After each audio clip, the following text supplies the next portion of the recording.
अस्सलामुअलैकुम रहमतुल्लाहि व बरकातुहू।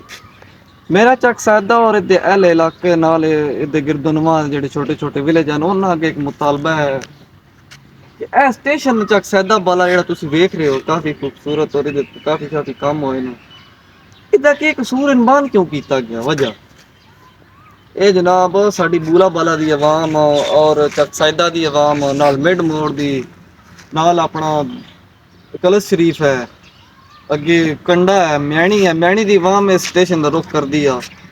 ये बंद हो गया।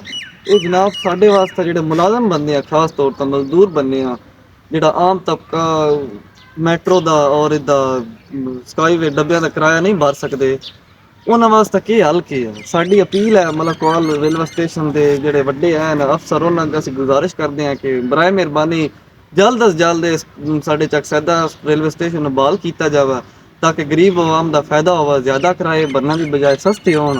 हुकूमत पाकिस्तान के अगे साडी अपील है कि साडे स्टेशन जनाब बहाल करो। बहुत शुक्रिया।